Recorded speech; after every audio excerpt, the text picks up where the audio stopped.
अस्सलामुअलैकुम। HBN trainings के platform से मैं हूं मोहम्मद हुज़ैफ़ा।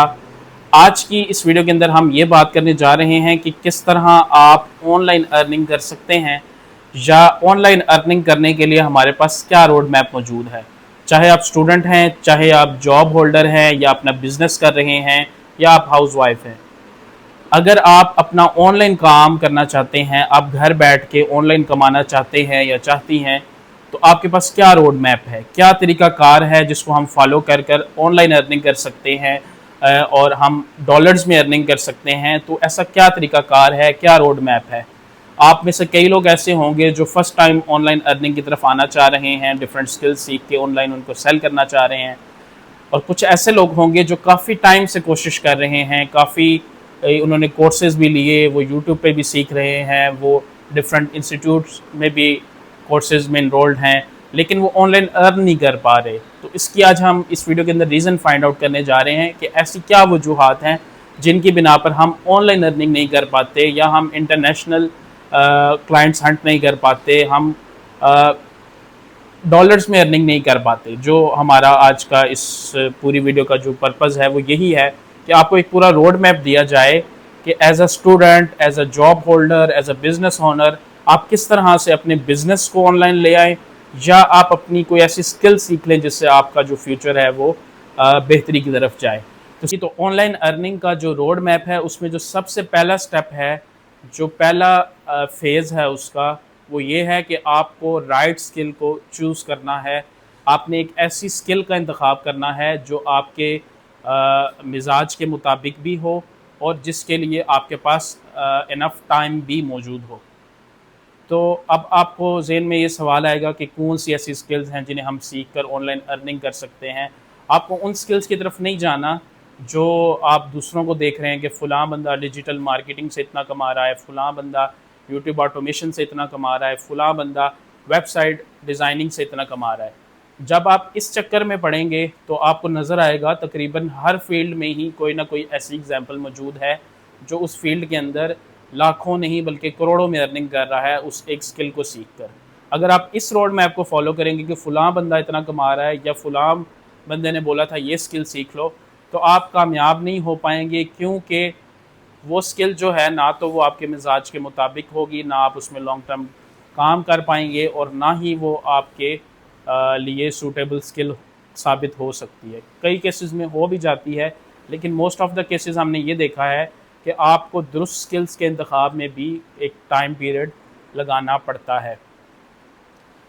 इसमें जो तरीक़ाकार फ़ॉलो किया जाता है किसी स्किल के इंतखाब में, किसी स्किल का इंतखाब करने के लिए जो तरीक़ाकार फ़ॉलो किया जाता है वो ये होता है कि स्टार्ट में आप 2 से 3 स्किल्स ऐसी लेते हैं जो आपको लगता है कि आपके मिजाज के मुताबिक है। सबसे पहले तो आप एक चीज़ समझ लें कि आपने ये देखना है कि आप क्रिएटिव माइंड हैं या फिर टेक्निकल माइंड हैं। क्रिएटिव माइंड वो लोग होते हैं जो ड्राइंग्स में, डिज़ाइनिंग में, इस तरह की चीज़ों में इंटरेस्ट रखते हैं। मतलब उनको अगर डिज़ाइन बनाने के लिए दे दिया जाए तो वो इतने क्रिएटिव होते हैं कि वो चंद मिनटों में बैठ के एक बेहतरीन डिज़ाइन, नए से नए आइडिया जनरेट करके ले आते हैं और एक अच्छा डिज़ाइन बना कर प्रेजेंट कर देते हैं। दूसरी तरफ अगर आप यही काम किसी टेक्निकल माइंड से लेना चाहेंगे तो वो कभी भी, वो हो सकता है पूरी रात लेके बैठा रहे और वो एक डिज़ाइन भी ना बना सके, क्योंकि उसका माइंड वैसा डेवलप नहीं हुआ, या उसका शौक़ वैसा नहीं है, उसका इंटरेस्ट वैसा नहीं। तो अगर आप क्रिएटिव माइंड हैं तो देन आप graphic designing, video editing, web designing जो वर्डप्रेस के ऊपर डेवलपमेंट होती है, आप उस तरफ जा सकते हैं। इन सारी चीज़ों का ताल्लुक डिज़ाइनिंग के साथ है, प्रेजेंटेशन के साथ है। अगर आप इस तरह का माइंड रखते हैं या रखती हैं तो आप इस तरह के फ़ील्ड्स का इंतखाब करेंगे, और आप स्टार्ट में 2 से 3 फ़ील्ड्स लेंगे जो आगे चल के किसी एक फ़ील्ड को आप फाइनलाइज़ कर लेंगे। सेकंड, वो लोग हैं जिनका माइंड थोड़ा टेक्निकल है, जिनको प्लस माइनस करने में मज़ा आता है, और वो टेक्निकल काम, यानी उनको स्टेप्स दे दिए जाएँ, एक फ़्लो दे दिया जाए कि आप ये करें, ये करें, ये करें तो ये हो जाएगा। वो स्टेप्स को फॉलो करते करते वो बहुत आगे निकल जाते हैं। तो अगर आप टेक्निकल माइंड है तो फिर आप वेब डेवलपमेंट, डिजिटल मार्केटिंग और वेबसाइट जो कोडिंग के थ्रू बनाई जाती है और इस तरह की जितनी भी चीज़ें, आप उनकी तरफ जा सकते हैं। ठीक है, तो इस टाइम आपके सामने 12 से ज़्यादा स्किल्स आ रही हैं। अब आपने इन 12 स्किल्स को सामने रखना है और ये सोचना है कि मैं क्रिएटिव माइंड हूँ या मैं टेक्निकल माइंड हूँ। देन जब आप ये डिसाइड कर लें कि आप एक क्रिएटिव माइंड है, तो आपने उसमें से कोई दो स्किल्स का इंतखाब कर लें कि ये दो ऐसी स्किल्स हैं जिनको मैं लॉन्गर रन में लेकर चल सकता हूँ, और मैं इनके ऊपर काम करूँ तो मेरा इंटरेस्ट भी बन सकता है और लॉन्ग टर्म में इनको लेके चल भी सकता हूँ। तो आपने ऐसे स्किल्स का इंतखाब कर लेना है। जब आप दो तीन स्किल्स को लेकर चलेंगे तो कुछ टाइम के बाद जब आप उस पर रिसर्च शुरू करेंगे, सीखना शुरू करेंगे, तो आपको पता लगेगा कि ये जो स्किल है ये मेरे लिए बहुत इंपॉर्टेंट है, मुझे इस पर काम करना चाहिए। तो देन वहाँ पे आपके पास एक स्किल जो है वो फाइनलाइज हो जाएगी। इसी तरह आप इसकी एग्जांपल इस तरह ले सकते हैं कि जैसे एक डॉक्टर होता है या एक वकील होता है, जब वो यूनिवर्सिटी में एडमिशन लेता है तो उसको नहीं पता होता मैंने आगे जाके किस चीज़ का लॉयर बनना है, मुझे क्रिमिनल लॉयर बनना है, मुझे फैमिली लॉयर बनना है, या मुझे किस फील्ड में जाना है। वो स्टार्ट में जर्नलाइज एक स्टडी करता है लॉ की। देन वो कुछ टाइम के बाद उसको समझ आता है मेरा इंटरेस्ट इस चीज़ के अंदर है, मुझे कॉर्पोरेट लॉयर बनना है, मुझे फैमिली लॉयर बनना है, मुझे किस शोबे से ज़्यादा मेरा इंटरेस्ट बन रहा है, मुझे उस शोबे में चले जाना है। सेम लाइक ऐसे ही आप तीन चार स्किल्स अपने इंटरेस्ट के मुताबिक चूज़ कर लेते हैं। देन जब आप उसमें वर्किंग करते हैं, देन आप डिसाइड करते हैं कि हाँ, मुझे इन तीन में से ये फील्ड जो है वो समझ आ रही है, मुझे इसमें जाना चाहिए और इसी से ही मैं आगे अपना जो रोज़गार है वो चला लूँगा। या डॉक्टर की मिसाल लेने, वो भी एक जनरलाइज स्टडी करता है, देन वो डिसाइड करता है मुझे आगे किस चीज़ का एक्सपर्ट बनना है, और कुछ सूरतों में वो एक्सपर्ट डिग्रीज भी ज्वाइन कर लेते हैं। तो ये पहला स्टेप था, इसमें आपने एक स्किल का इंतखाब कर लिया कि मुझे इस स्किल में काम करना है। अब दूसरा स्टेप ये आता है कि उसको सीखने का अमल है।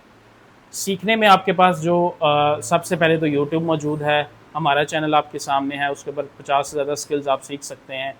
मतलब डिफरेंट कोर्सेज मौजूद हैं। इसी तरह दीगर कई चैनल्स ऐसे हैं जो बहुत अच्छा सिखा रहे हैं। आपके पास जितनी भी स्किल्स हैं आप यूट्यूब पे सीख सकते हैं इजीली। तो आप बेसिक नॉलेज वहाँ से इकट्ठा करना शुरू करें। इस तरह वेबसाइट्स पे जाएँ, गूगल पे जाएँ, चैट जीपीटी पे जाएँ, यूडेमी पे जाएँ, कोसेरा पे जाएँ। ये काफ़ी सारे प्लेटफॉर्म्स हैं जहाँ से आप बहुत सारा नॉलेज फ्री में इकट्ठा कर सकते हैं और आप सीख सकते हैं। बिलफर्ज आपने डिजिटल मार्केटिंग का इंतखाब किया या यूट्यूब ऑटोमेशन आपने कहा मैं सीखना चाहता हूँ।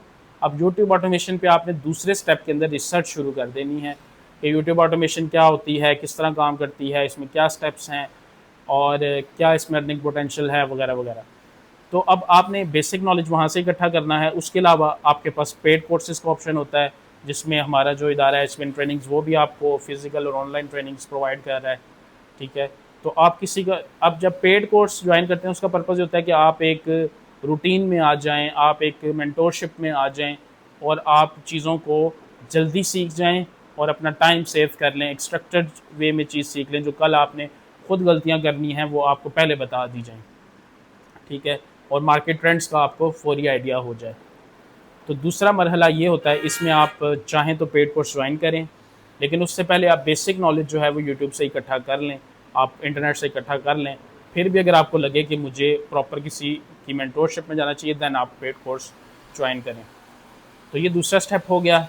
जब आपने स्किल का इंतखाब कर लिया, आपने उसके ऊपर नॉलेज इकट्ठा कर लिया, आपने सीखना शुरू कर दिया, आपने कोर्स ले लिया फ्री या पेड, अब उसके बाद बारी आती है प्रैक्टिकल नॉलेज की। प्रैक्टिकल नॉलेज कोर्सेज से नहीं आता, उसके लिए आपको इंटर्नशिप करनी पड़ती है। इंटर्नशिप, जो स्किल आपने सीखी, ये हमारा थर्ड स्टेप होता है। जो आपने स्किल सीखी है, आपने उसका प्रैक्टिकल नॉलेज लेना है, तो आप किसी सॉफ्टवेयर हाउस में, किसी मार्केटिंग एजेंसी में आप एक टाइम लगाते हैं।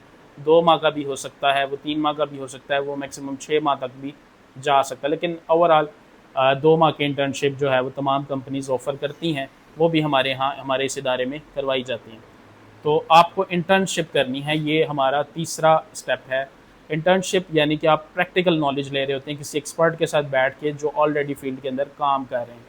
कोर्स नहीं, आप एक एनवायरनमेंट के अंदर रहते हैं, आपको कॉपरेटिव जो चीज़ें होती हैं वो समझ आती हैं, आपको कॉर्पोरेट सेक्टर की समझ आती है, आपको लेन देन किस तरह से होती है, ऑनलाइन क्या पेमेंट्स की, तो आपको कॉर्पोरेट सेक्टर की समझ आती है, आपको ऑनलाइन वर्ल्ड की समझ आती है, किस तरह से क्लाइंट से बातचीत करनी है, कम्युनिकेशन स्किल्स इंप्रूव होती हैं। तो इंटर्नशिप एक ऐसी चीज़ होती है जो आपकी स्किल्स को निखार के एक मार्केट के मुताबिक, डिमांड के मुताबिक आपको ढाल देती हैं।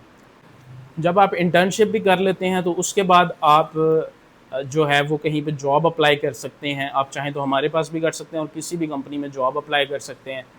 जॉब कम से कम आपको ज़िंदगी में 2 साल ऐसे देने चाहिए जो आप जॉब को प्रॉपर दें, ताकि आप उस कंप्लीट इन्वायरमेंट के अंदर ढल जाएं और आप एक प्रोफेशनल के तौर पर निकलें।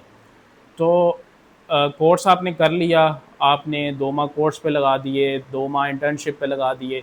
अब जो बाकी टाइम बचता है आप साल 1.5 साल जो है वो किसी जॉब में लगा देंगे, तो साल 1.5 साल के बाद आप इस तरह के प्रोफेशनल बन जाएंगे कि आपका मुकाबला कोई नहीं कर सकेगा।